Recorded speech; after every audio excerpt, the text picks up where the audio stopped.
colócate, Adán, en el plan de sesudo analista, pues. Y dame un perfil de la oposición tal y como tú la ves en este momento. Sí, bueno, vamos a hacer un análisis ahí rápido, pero de sesudo analista, Dios nos libre. Esos son otros. La oposición, José Vicente, para nadie es un secreto. Hemos estado viendo en los últimos días lo que está sucediendo allí y con el respeto debido, esa es una mesa que está, decimos en el llano, espatillada. No tiene nada de unitario y siempre ha sido así. Nosotros sabemos, también utilizando un dicho llanero, y alguien lo mencionó por allí hace poco, eso siempre ha sido una mesa unida pegada, decimos en el llano, con saliva el oro. Y eso tiene un gran significado, es decir, que no tiene realmente elementos sólidos de unidad.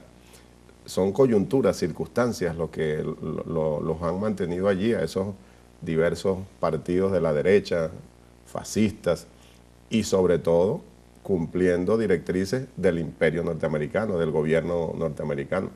Y yo me imagino también dentro de ese análisis que tú me pides, José Vicente, que en estos momentos ese gobierno norteamericano los debe estar presionando como nunca para que hagan lo que tienen que hacer con el sentido, la idea de mostrar esa supuesta unidad.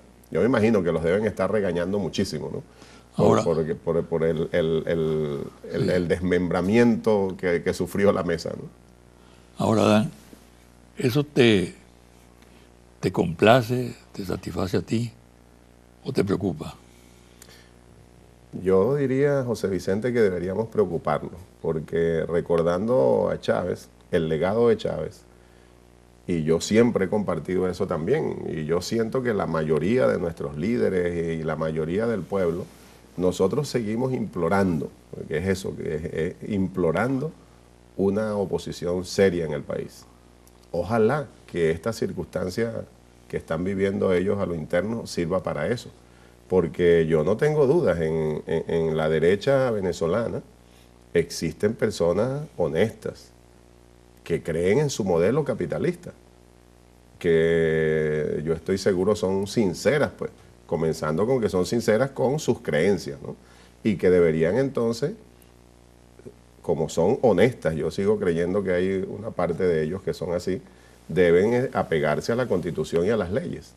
Y entonces conformar definitivamente una oposición seria, una oposición que verdaderamente apegada a esas leyes, bueno, participe en los procesos electorales cuando se presente cada uno de ellos, organicen sus fuerzas a nivel regional, a nivel nacional, y que entonces cumplan con los mandatos de la Constitución bolivariana y de las leyes, que le digan al país cuál es su programa, cuál es su proyecto, cuáles son sus ideas, y que traten entonces con eso, dentro de la batalla de las ideas, de captar alguna gente que le permita seguir acumulando algunos espacios de poder a través de las elecciones. Eso sería una oposición seria que nosotros, y yo particularmente, sigo apostando por eso.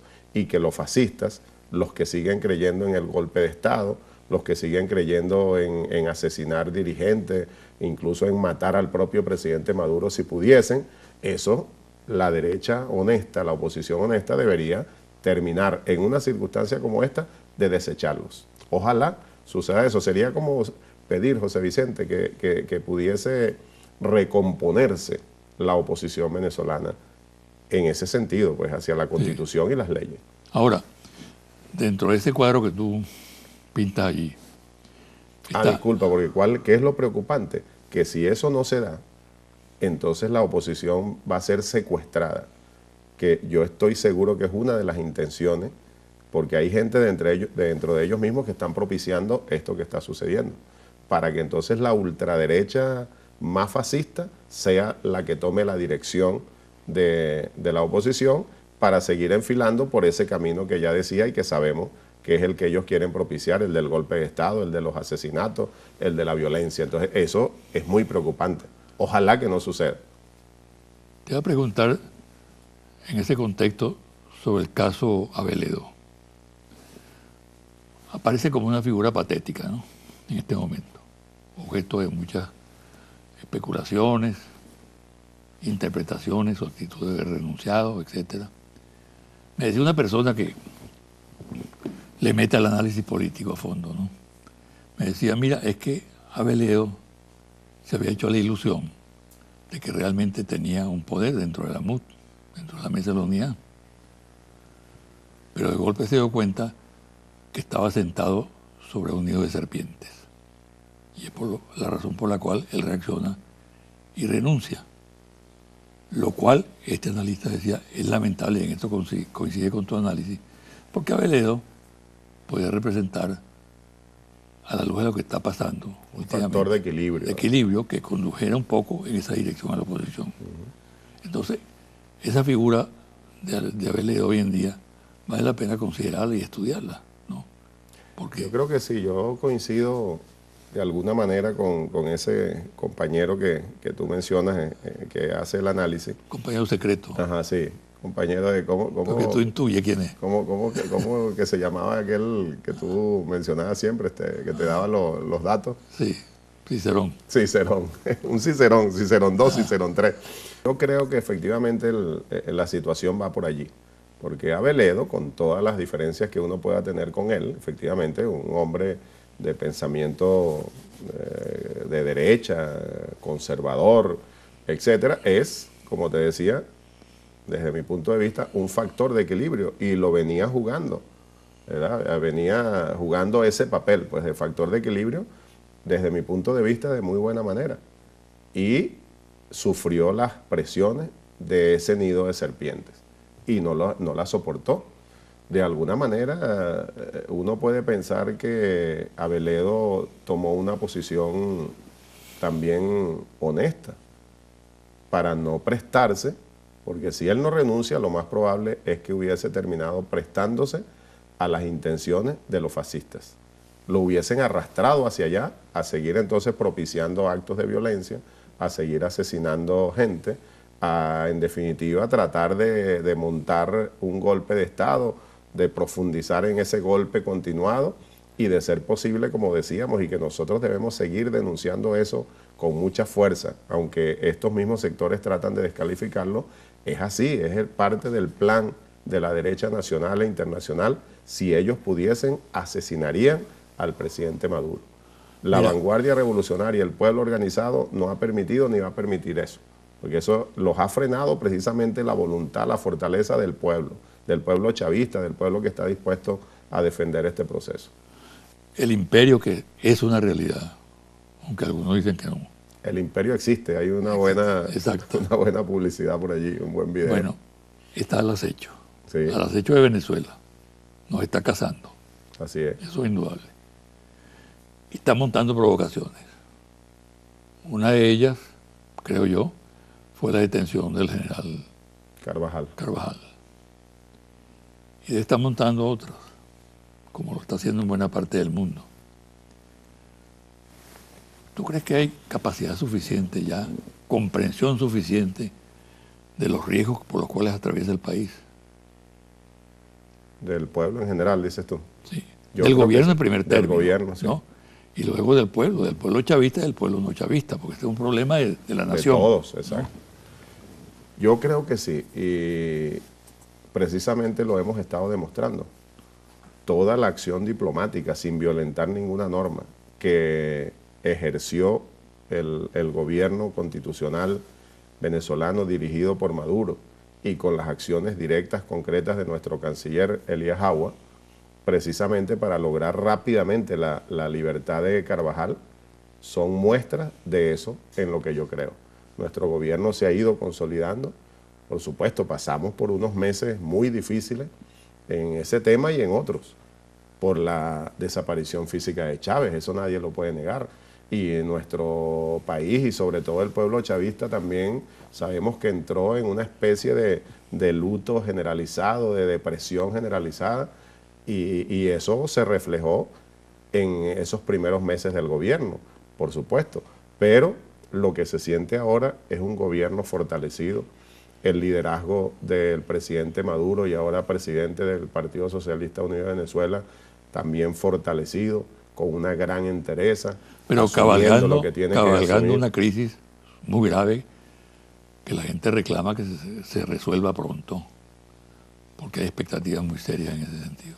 Sí, sí, también es cierto. Hace poco lo estuvimos analizando en una de las reuniones que hemos tenido del Buró Político, sobre todo ahora después del Congreso, pues de la finalización de la plenaria del Congreso, y analizando y terminando de afinar planes para ejecutar lo que allí se aprobó. Precisamente es una de las líneas fundamentales, terminar de derrotar la guerra económica. Pero es que en estos meses también, José Vicente, con toda honestidad, yo lo digo, siendo lo más objetivo posible, hemos visto cómo el gobierno ha tomado acciones, ha definido líneas políticas para contrarrestar esa guerra económica con buenos resultados. No todos los que quisiésemos. Y hay que aceptar que sigue fuerte la preocupación en ese sentido y lo que el pueblo sigue reclamando. Pero las líneas políticas están definidas, se está actuando y yo particularmente estoy seguro que vamos a ganar esa guerra. La vamos a ganar.